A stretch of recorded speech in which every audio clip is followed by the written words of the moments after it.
lecture for 14 to 18. You are not affected, but in case any of you who are joining these classes for makeup, you better verify with me, alright, whether we are in the same pace. Okay? Now today we're going to do tutorial 1, followed by tutorial 2 next week. Okay, then when we 2 weeks later, we will start on topic 4 to 6. There's only 9 topics in our module. Right? So we hope to finish ISLM Closed Economy by end December. So what I did was I've actually scanned in all my diagrams for the topic already. So those of you who are quite advanced, right, you want to prepare ahead, right, you want to understand and study the diagram first, you can download the copy. Okay? I've also uploaded answers to tutorial 1 way ahead. So the objective of giving you the tutorial answers is not for you to print it out and just highlight. It is for you to try it out, then of course see whether you meet the perimeter as stated, right, in the outline. Okay, so you can download. Then of course, class test, which is next month, right? There's only 2 class tests, and the class test is the best opportunity to, verify and to check whether you can write within a time frame. Okay, so it's just merely tutorial 1 and 2 following the same format. 2 true-false questions. Okay, and then 1 long question, 3 parts, exactly like the tutorial format. Okay, then assignment 1 is on China economy. Okay, where I have included 3 articles that allows you to discuss consumption, investment, savings, and economic growth in China. Right? So for the assignment, you can choose to be handwritten or typewritten, but diagrams must be handwritten. I don't want computer drawn diagram. Right? It looks good, but it's not accurate. It's very hard to draw, and you are not actually practicing drawing if you merely use a computer to draw. Okay, so assignment either handwritten or typewritten. Okay, and each part is only 5 to 8 marks. So don't write me a mini essay. Don't need to go and do research on China. Just based on the articles, analyze appropriately. Okay, and later on I will run through a set of PowerPoint slides on how to tackle our tutorial and passing paper. So that set of slides are already on Google Drive, so don't have to print it out. Okay, so remember, every week I will update my Google Drive as well as the announcement page. So make sure you have access to my Google Drive. So if you don't, drop me an email and I'll send the link to you. I find it faster to load things on Google Drive than SimConnect. Because when we load on SimConnect, we have to, there's actually a queuing system, right? And sometimes, being a Tuesday class, okay, you don't readily get the information. So accessing my Google Drive would be much more useful. Okay, so today we're going to look at our tutorial. Now, in our module, there's only 5 tutorials. Each tutorial is about 2 to 3 topics. Except tutorial 2 is only economic growth because it's a very, very isolated topic. Right? Now, tutorials are formulated over past year exam questions, and it is deliberate. I don't pick easy questions. I don't pick questions that is so easy, like those in your course guide, that when you read, you know the answer. Alright? So I deliberately pick the tricky ones, those that requires techniques to demonstrate to you how to answer the question. Macro exam format is exactly the same as tutorial format. Section A, true-false question, 1 question, 5 marks. Alright? However, don't underestimate true-false questions. Students who fail macro is because they fail true-false. True-false question is not about getting it true or false. It's not. It's not writing the word TRUE in the answer. It goes beyond that. Alright, you have to demonstrate skills, and of course, if you have actually read through my PowerPoint slides, alright, you will actually know how I actually approach those questions, which I'll go through later. Okay, so every year, every paper you must do 8 out of 10. Alright, and it's a big challenge to even finish half of them because you are always rushing against time. Okay, so in tutorials, the topic is given to you. So your time spent on question interpretation will be much shorter. But in actual exam, it will take much more time. Alright, then section B in every exam paper is 20 marks. Each question 20 marks. Each question has 3 parts. Alright, okay, and the entire question is usually based on 1 to 2 topics. So of course, I've given you, in this sense, alright, question 1 that shows the standard question. Then of course, question 2, I took out A and B because they were repeated, but I included a part C questions in the tutorial. Okay, so I would really highlight to you, okay, do not spend too much time on the course guide practice question. In the course guide, usually there's a box. Those kind of questions are not exam format, not exam standard, so try not to. You can do it, alright, more for enrichment. But if you can't grasp it, please don't, alright, go over it day and night. Okay? 2, don't spend too much time again on textbook questions. Textbook question is more pertaining to review the concept. Again, you do it more like enrichment. Spend more time on lecture and tutorial. Lecture, the analysis I did for you are all past year exam questions. But remember, it's on your own to turn the question around. If the question was increase income, you should decrease income. Then for tutorial, same thing.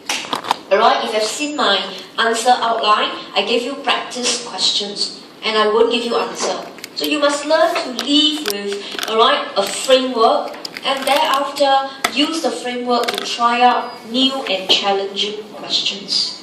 Alright, okay? So for tutorial, you must know, alright, it's really very pointless if you come in here waiting for me to feed you answers. And I will reteach. I will not teach all over again. I will only give key pointers.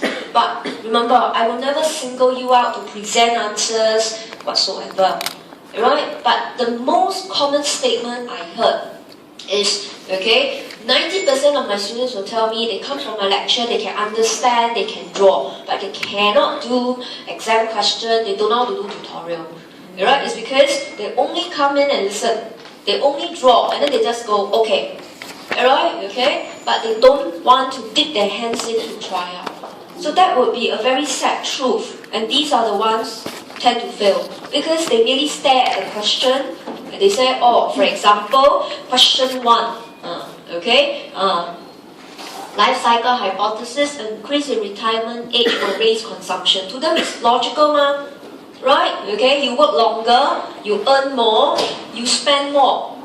So that's but not knowing, examiner can give you a 0 mark flat. So later I will demonstrate to you. Alright, our true false question, although it's 5 marks. Very often students only get 1 mark. Even they write 3-4 pages, it's still 1 mark because they missed the objective. Okay? Now, so this is the guideline. Have I gone through this guideline with your class? This guideline? No? Okay, so I'm going to spend a bit of time. This set of slides are already on my Google Drive. Alright, so make sure you don't need to print, just go back and read through. Okay, so our general approach. Right, our true false question, although it's just 5 marks, but it's 40% of the exam paper. Like I mentioned, a lot of people, tend to fail macro because they couldn't finish section A, or even they finish, they don't meet examiner's requirement. So you must know your examiner's expectation. He is testing on skills. Right? He's looking at how you, step by step, with your maths model or your diagram, explain the cause to leading to the effect. Not just telling me the effect true or not. So it's not testing on memory work. Okay? Now the greatest challenge to do section A is time management. You must finish each question within 10 minutes, which is really a tall order task. When we say finish, means writing in complete sentences. Later you will see, when I go through with you, just writing point form itself really took 10 minutes.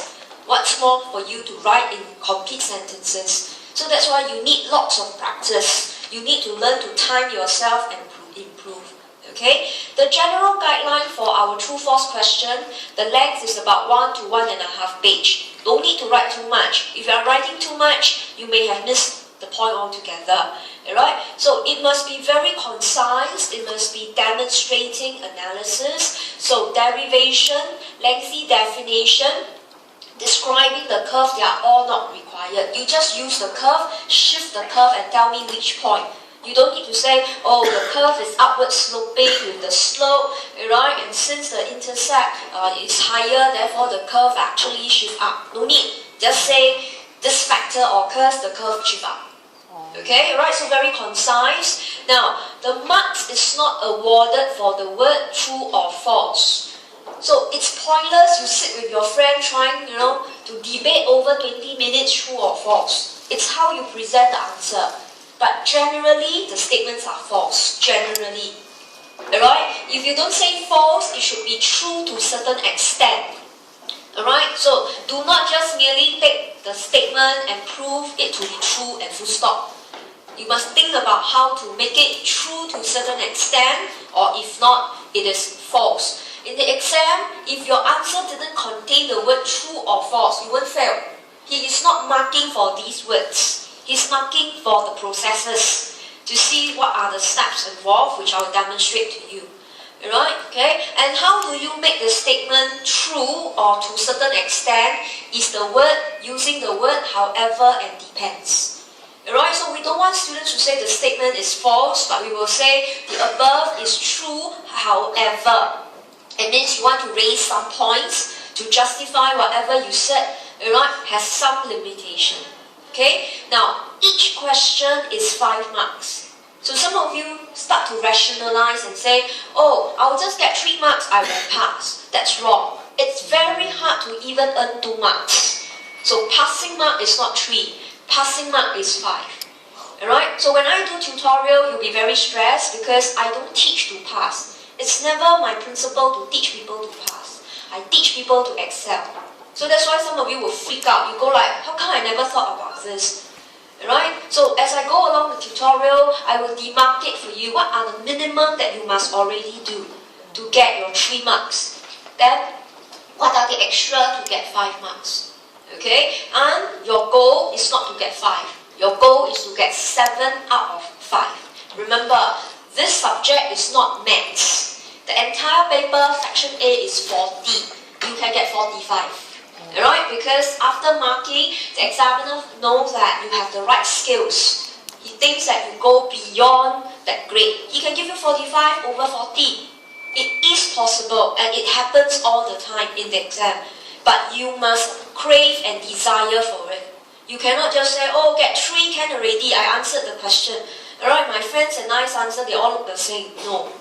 Passing mark is 5, excellence is 7.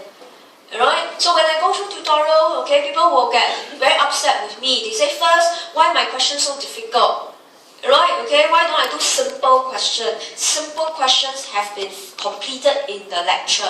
Those analyses that we did in lecture are simple exam questions. In tutorial, you do more high level. So you must push yourself. Alright, okay, so these are the basic steps to attempt exam question. And I'm sure you with minimum almost 12 years education, you should know. All your teachers and lecturers will say, read the question, plan, present your answer. But it must hold for macro. A lot of times students, right, don't even read question. They only read the words they want to see and straight away they write answers. That is the reason why they get 0 to 1 mark. And they can write 3 pages, still thinking, alright, well, they write a fantastic answer. They wrote 20 pages answer and submit. And still fail. Because you forgot your basic steps. Okay? So in this case, when we say, read the question, what do we really mean? Okay? Spend about 30 seconds. Alright? Okay? Determine the topics. Of course, for our tutorial, it's easy. The topic is only consumption investment. Okay? But when you do an exam paper, it's different. In exam paper, you have to identify. Sometimes it may cross topics. For example, your question 4 and 5 on deflation and interest rate is actually related to ADAS later on. But it is sufficient for you to answer it here now. But after you finish ADAS, you could improve on your answer. So it's not just one question per topic. Sometimes they cross. Alright, so you must be careful. Read the keywords in the question. Now, if you actually look at your tutorial, let's look at, okay, question 2 for example. Right? Looks very simple. The keyword was consumption theories. There must be two theories. Fisherian, when you draw indifference curve and budget line, is not a theory, it's an approach. So this word like theories are important. But a lot of times, students they don't care. They saw the word consumption and then they jump into it. The second keyword was definitely, all the time, must. Right? So you have to pay attention to these words to make sure when you plan the answer, right, you check. Right? These words are covered. So these are very tricky words. So as I've given in my slides, right, check for singular and plural verbs and nouns. They mean a lot. Theories, right, countries. If you're doing tutorial 2, there was country and countries. It matters. If the question was on countries and you keep saying one country, you fail already. Okay, so be careful. Keywords like must, always, definitely, they are very tricky. Alright, so spend the first 30 seconds to read. Okay, now the last point may not be relevant to you at this point in time because right, we're only doing tutorial. But in the exam, you will not see two questions on the same topic. For example, you will not see question on life cycle hypothesis in the same section A paper. If it appears once, then second time you still want to write LCH, something is wrong already. Okay, so spend time reading the question. So that's the first 30 seconds. Right, then of course, okay, moving here is plan the answer. Right, okay, now a lot of students, very sad to say, our Singapore students don't plan answer because you love to read 10-year series. Right, instead of asking you to plan the answer, I know what some of you are doing. You try to sit down and recall which year's paper is there and you try to recall the answer. That's what you are doing. Correct? You don't plan. You just say, oh, it looks like this question and I remembered Aga got this. Then you start writing and that's wrong. So for macro, you have to plan. Alright, okay? So sketch your basic diagram. No need to draw in detail. Right, but more or less you know which diagram you want to draw. You must list your assumption. Every answer must have assumption. There is no way there's no assumption one. If your answer has no assumption, you fail macro. Because every model, every equation has assumption. Okay, which tells you before you put in the statement true or false, you must challenge the assumptions to say that, hey, it is not valid to assume them to be constant. Okay, and look at the question, try to recall, did we discuss the scenario in lecture? For example, every time we talk about savings and consumption, we like to talk about China. Alright, okay, and we like to talk about Japan. So when you look at the question, you don't just say, oh, I want to answer the question.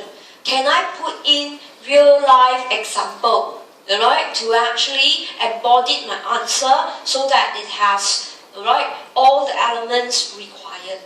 So don't underestimate this step. Take about 1 minute to sketch. Then after you sketch your analysis, read through and make sure it tallies the question. Then you start writing. Okay, now 1 minute is never a wastage. Alright, if you don't plan and you write 3 pages, that is a wastage. You see, so in other words, if you plan well, you will know certain things you will omit. You will know certain things you have to do first in case it was time's up. Okay, so you plan your answer. So how do we present our answer? Now, this is a general step that I introduced. This is not given by course guide or UOL. Right, but this is the general expectation of your examiner, and I call it EPICS. Alright, now, within this couple of months, most of you can only do EPI because you learn all the concepts in lecture, you drew the diagram, you use the equation, and then you indicate assumption. So I am not expecting you, right now you can do C and S. Most of you can do E, explain the analysis based on the question and the model. Okay, explain the cause leading to the outcome. Most of you can do that unless you wasn't in lecture. Okay, then P is, alright, your answer must be supported by an equation, numerical example or diagram. Alright, it cannot just be statements. You cannot say, for example, interest rate drop, investment goes up, full stop. You must have at least the Fisher-Ren investment function or the investment curve. Alright, so that is the P. So all of you can do that because I do that in lecture. Indicate your assumptions. Alright, the easiest way to look at assumption is equations. Equations has many variables. You always talk about how X affect Y. But there are other variables you hold constant. So say so that they are constant. Alright, so that is the EPI that most of you can do. And by doing EPI, you tend to get 3 marks in the exam. But it doesn't mean it is 1 mark each. Alright, okay? But EPI is the basics of economics. You're supposed to analyze with tools and with assumption. Okay, then the C and S is to challenge the assumption. Alright, to say that, look, in the real world, some of these variables cannot be constant. So later, I will demonstrate to show you. Okay, so from I to C, it's not really a big jump. It's just whether you are aware of it or not. Alright, and challenge the assumptions are always things that I put in your lecture notes, question for thought. I will keep asking you, what if? Alright, remember we always say everything returns to K star. Do you accept this kind of answer? This is called challenge the assumption. You assume you will go back to K star. But you will say, no, you won't accept such answer. Alright, so I would say if you know your I well, you will consciously challenge your assumptions. Okay, then finally, see the world. Alright, and that is why I made you read articles, I made you do assignment.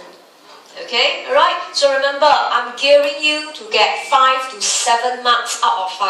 I am not teaching you just to get 3 marks. That is why in my tutorial answer, I will push you, alright, to write things that some of you think that, hey, how do I know? Alright, but you are here to learn, to push yourself to do the C and S. So every time when you approach your section A, when you sketch your answer, check that there is epics. You must definitely have your E, P and I. Most students don't have I one. Alright, and some of you don't even have P. You merely write general statement. Alright, okay, some of you will even say, if in Japan, okay, people were to work longer. Alright, and since they live longer, they must spend more, like question 1. Alright, totally don't have P and I. There's no model, there's no equation, there was no assumption. Merely general statements. If you are doing that, you know where you are heading. Alright, so I would say in the exam, you are supposed to do 8 questions. Given the time limit, you may not do epics for all 8, but you must do for minimum 4 and your best 6. So there might be 2 questions in the exam that you attempted. You cannot do C and S. So we are not saying all 8 questions you do epics because it's very tough. You are really running out of time. But if in tutorial, in your own practice, you consciously do it, you actually frame your mind to think that way. Okay, so this is the method. So a quick demo just to show you. Alright, back to our tutorial. Question 2. Consumption theories postulate that MPC will be definitely less than 1. So when I read the question, I pay attention to the word theories. The concept was MPC, so make sure I define it in a statement or an equation. Alright, so as I read the question says theories. So when I sketch my answer, I list down all of them. Because the question 1 theories, so I recall all of them, okay? But do I need one or both, or all of them? Alright, that is where I read the question again. Okay, now you should know that in our topic, KCF, alright, is not a main focus.